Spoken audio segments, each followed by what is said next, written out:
Good day.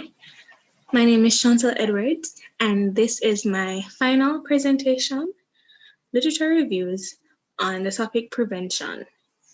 And as indicated by the background image, we'll be focusing a lot on something close to home, which is teeth, bacteria, and cavities.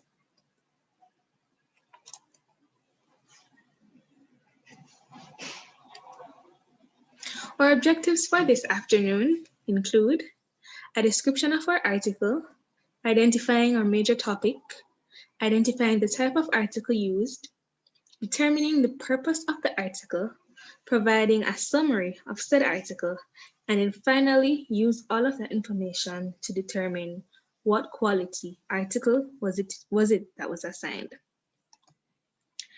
So firstly, let us look at the description provided for the article. To the left of the screen, we can see an image, and that is Dr. Robert J. Berkowitz. He is a proficient author, has authored over 50 pieces, all published works on articles inclusive of but not limited to pediatric dentistry. And one of those is the one which I've been assigned, the role of mutant streptococci, its acquisition and transmission, especially within the pediatric community.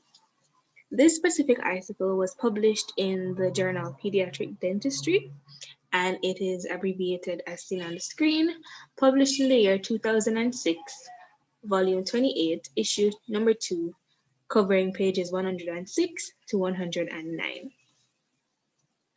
The journal impact factor is a calculation provided that tells how many times an article has been referred to in recent times, and it is an indicator of how important and how relevant the article as well as the journal within which it is published is relevant, useful, and also adds to the article's credibility. So as was aforementioned, the journal that was used for publication was Pediatric Dentistry, and it has an age index of 65, which ranks it as being very relevant, something that is often referred to, and as such tells that the article is important in terms of the information it provides. Moving along, let us identify our major topic. So as was suggested from the title page as well as the description of the article, the major topic is prevention. And as indicated by the image to the left of the screen, it'll be focusing more so on prevention of dental caries, which is the crux of dentistry. So we'll be looking at different causative factors, different consequences, clinical significances, and more when we come along to the key points or the summary section of the presentation. So bear that image in mind as we go forward with our topic. Now, as I mentioned prior, prevention involves a multiplicity of steps, and these factors are listed in the image to your left. So we can see a diagram that has 4 main factors in the etiology of the development of caries.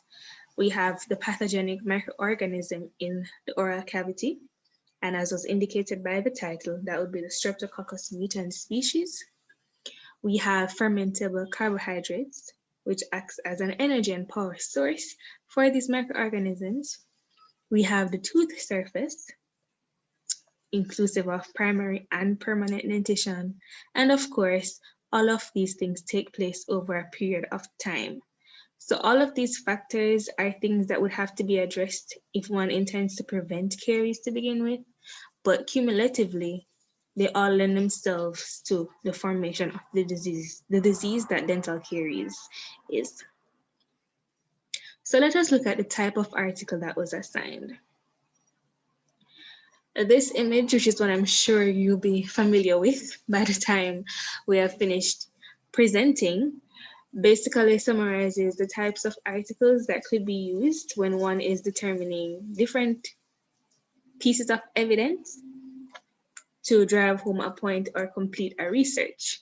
So we see at the top 3 of the pyramid being types of articles that are filtered, meaning that they're reviewed through databases, and some of which are listed to the left of the image, such as the Cochrane database for systematic reviews and the Dynamed and National Guideline Clearinghouse for critically appraised topics. Below that, we have unfiltered information that can be accessed through public databases such as Medline, PubMed, TRIP as well. And these would include randomized control trials rather, cohort studies, case control studies, as well as case reports. And then finally, we have background information or expert opinions, which are articles as suggested by that categorization that have been provided by experts, written on what they believe to be their area of specialty and is useful and available in the form of textbooks or other websites such as Access Medicine or Clinical Key. So with all that in mind, I have determined the article that I have found to be one of expert opinion. So let us look at some other features of that type of article. Firstly, it is usually summarized information from other experts. So the catch about this is a review article can review information that would have fallen at a higher level of the pyramid. So in this example, mutant streptococci acquisition and transmission, this article by Dr. Berkowitz is actually a review of 37 other articles, some of which included systematic reviews, longitudinal studies, case reports, as well as case control series. So his article basically summarized the information from other experts who performed higher level evidence collection. In this instance, it is backed by research studies conducted by other experts, but expert opinion can also not necessarily be backed by a study. It is unfiltered because there is no means of assessing or measuring anything that is provided in the article, but nonetheless, it has an easy means of being sourced. So through point of care textbooks, other resources, conference proceedings, as was the case for this particular article. It was a conference paper. But notwithstanding, it takes a longer publication time, usually 2 to 3 years, because as was aforementioned, it summarizes a lot of other information. So let's jump right into the purpose of this article. Based on what I found in the article, I have deemed the purpose to span these 3 points. Dr. Berkowitz intended to outline the role of the Streptococcus mutans species as an etiological agent in developing caries. He wanted to explain how the microbe is acquired and transmitted to the predentate infant, that is, a child who has not yet had any eruptions. And finally, he wanted to empower practitioners to devise as well as implement strategies to delay infection of the predentate infant with these microbes. And that allows a perfect segue into our summary. And we look at our main points. So starting from the left of the screen, we have to have some background information, dental caries, and also the etiological agent, mutant streptococcus. Further to that, we'll be delving more so into how the species is acquired. We'll be looking at the relationship between an early acquisition of the species as well as dental caries. And finally, we'll be looking at the vertical and horizontal modes of transmission of the bacteria, as well as the clinical significance. So dental caries, something we're all very familiar with, but let us look at it nonetheless. Dental caries, as we all know, is an infectious, transmissible disease process. Infectious being that it can be passed from one person to another via the etiological agent, which in this case is Streptococcus mutans bacteria, which as the slide and the article suggests, has a strong association with leading to this disease. Interesting to note is that Streptococcus mutans is also part of the resident oral flora of the mouth, but notwithstanding, it still plays a role in causing this disease. Now, about the bacteria itself, to the right of the screen, we can see an image where it is purplish stained, which tells us that the bacteria is gram-positive. And the shape tells us also that it is a member of the cocci species. It is a facultative anaerobe, and as was mentioned in the previous slide, it is part of the oral microbiome, but still plays a significant role in dental decay. And that's something we know that's a part of our patient workup. So let us look at how it is acquired. Normally, the mouth of a predentate infant would only contain mucosal surfaces prior to any eruption, and this is continuously exposed to salivary fluid flow. It is important to note that the bacterial species can form colonies on mucosal surfaces and it can exist freely in saliva, but this population or this colonization would be significantly less because it attaches poorly to epithelial structures. Hence, as I mentioned, there's a smaller population before eruption of the first tooth, the first non-shedding surface, which would have provided a stronger means of adhesion. Higher sources, if found in the mouth of the predentate infant, therefore suggest that there is an external influence introducing these species to the child.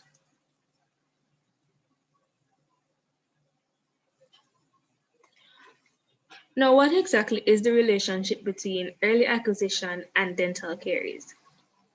As was aforementioned, Streptococcus species rather are a huge etiological agent in the development of caries. And so if you're exposed to it from an earlier stage of life, it is a major risk factor for early childhood caries and in general future caries experience.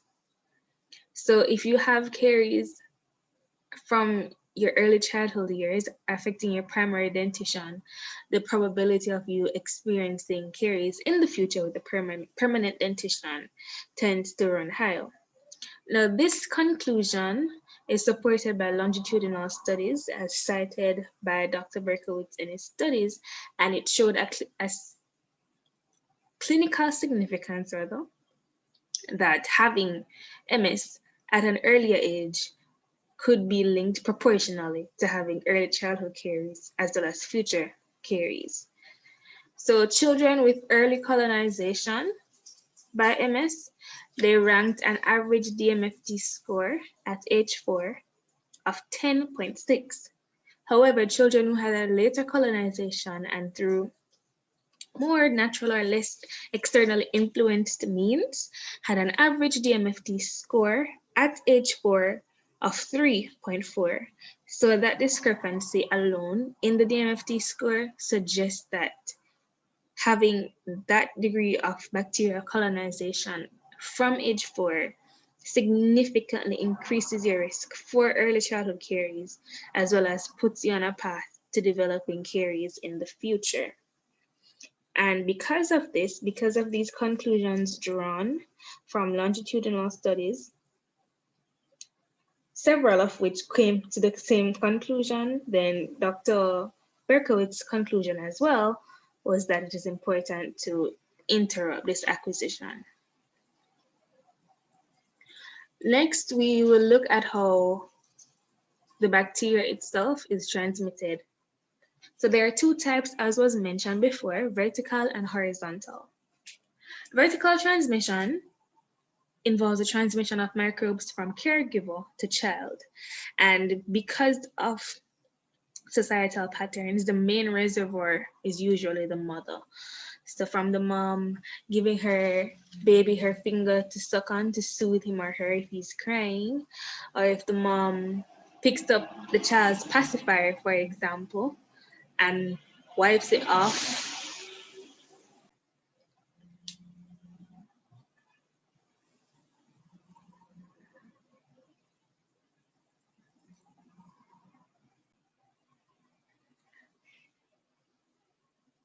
Right. So as was aforementioned,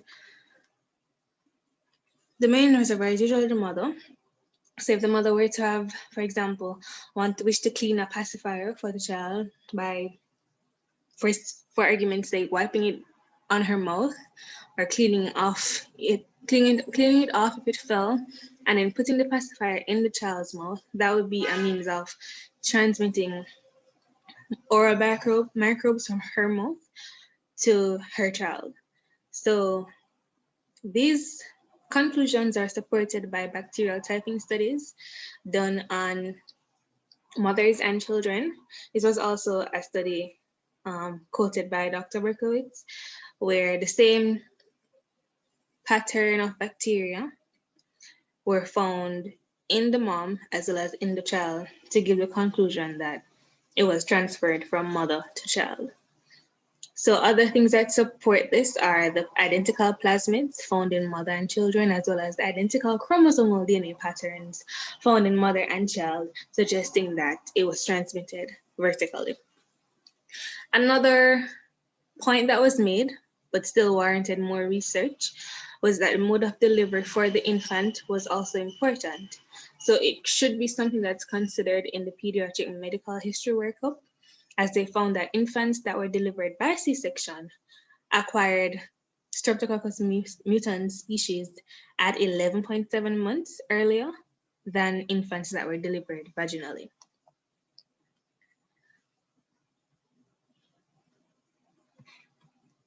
Next, we have horizontal transmission, and as suggested, the microbes are transmitted between members of a similar group.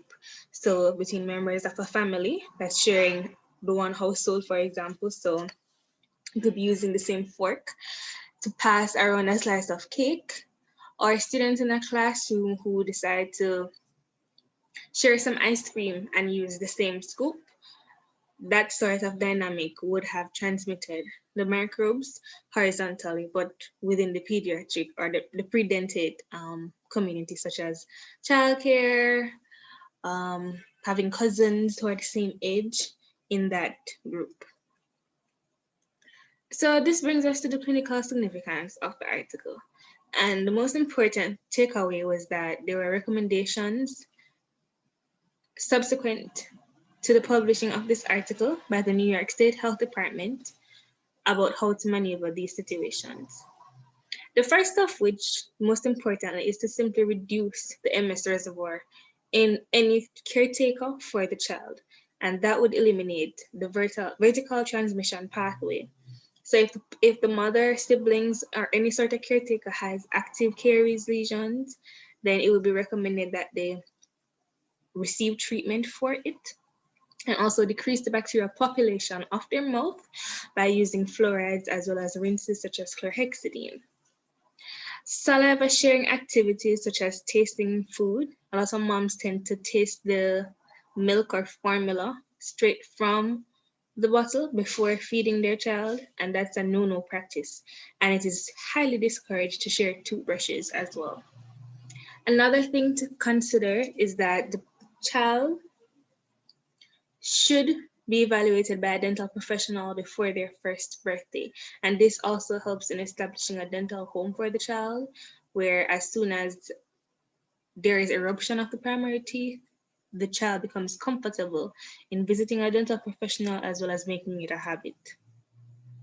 As recommended by the American Dental Association, an approved fluoridated toothpaste, pea-sized for children younger than 3 years, rice grain sized for children younger than 3 years, and pea-sized for children 3 to 6 years, should be used twice daily in the dentate infant.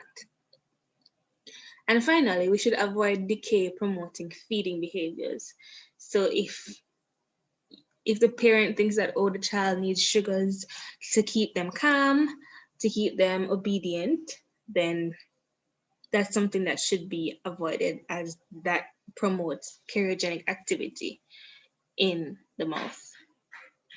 And this brings us to our assessment of the article. And once again, I'm using these three-pronged criteria of credibility, reliability, and validity. And as we've mentioned in prior presentations, these help us to determine what I deem the article to be.